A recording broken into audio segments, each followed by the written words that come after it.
Hey guys, and welcome back to HR Talks with Lish. I hope you're all doing well and you're ready for another video.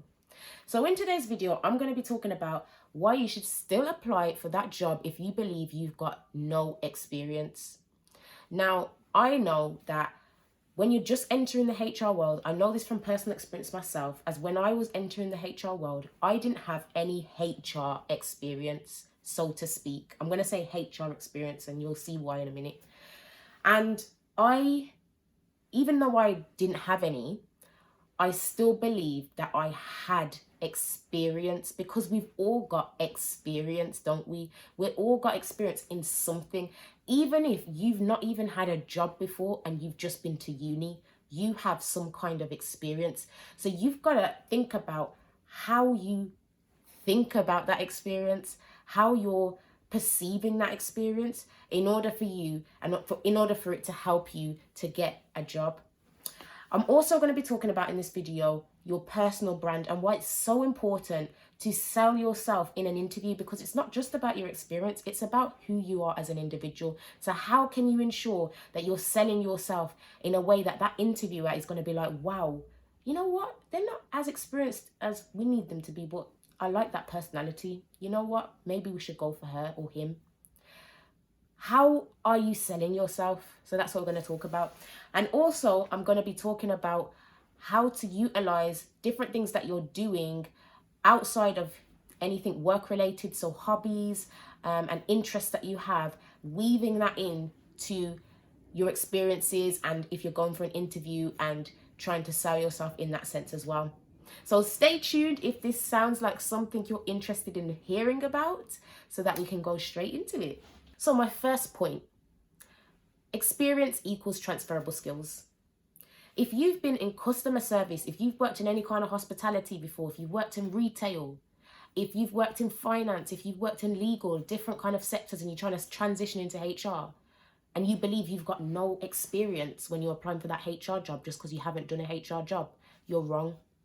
You've got transferable skills, and that's the most important thing you can have, because you can carry that with you throughout your whole life experiences and your whole career.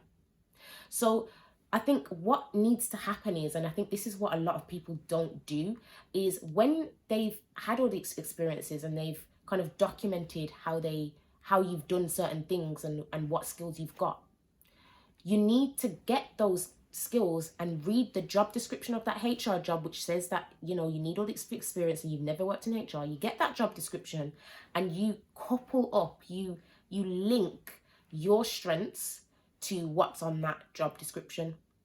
From that, you can then think back, okay, when I was in customer service, can I think of an example of how I showcase this skill that's in the job description of the HR job description? How have I showcased that, and how can I then link it back to say, if I then was to get this HR job, I can showcase this skill because I've done X, Y, and Z in this job before. So I can make sure that I learn from what I've done in the past and implement it in a new light. How are you thinking in that sense? What's your thought processes behind that? Because if you're not thinking like that, that's probably why you're kind of thinking, oh, I've got no experience, so I can't apply for that job.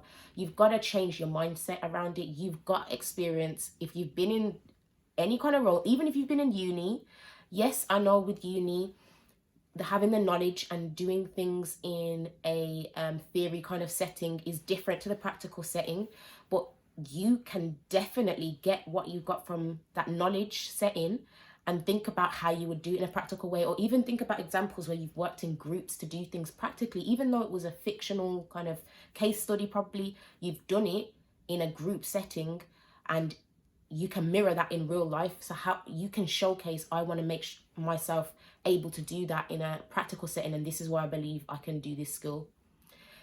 This is what we have to do. We've got to make sure that we understand transferable skills are something that we've all got. It's all about looking at what you've done and looking at how it links to the job description. My second point is personal brand. Now, when you go to an interview, you've got to show your personality as well as talking about your experiences, because going to an interview, you are joining a company culture, you're joining a team, and the person that's interviewing you is most likely going to be your manager potentially. So they need to see how you're going to fit within that team.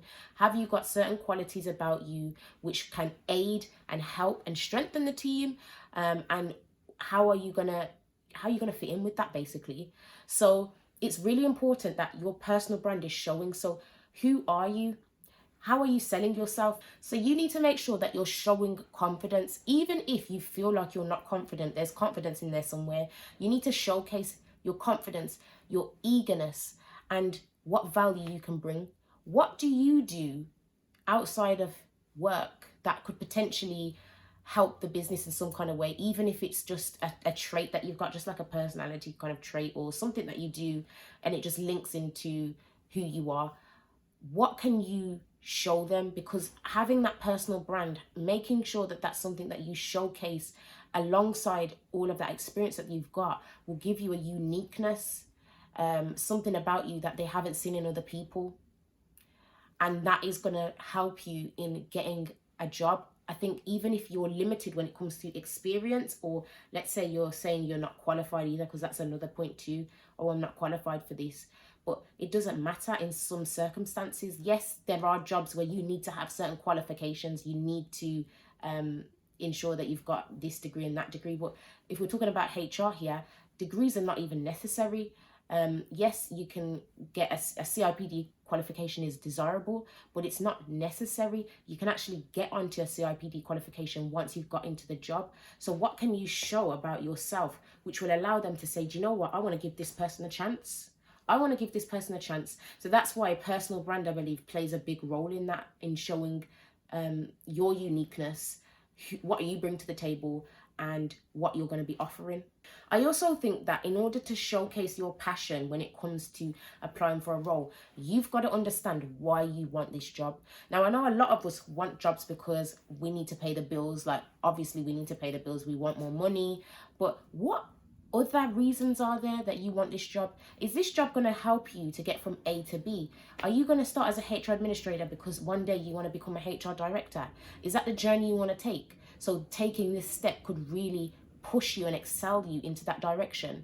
If that's a reason, this should be part of the desire and passion that's building within you, which you will then showcase just from your thought processes anyway when you're in the interview, just by the way you speak. You just got to think about, what does this mean to you? What is it that you're going to get from this? Where do you see yourself in development in this company?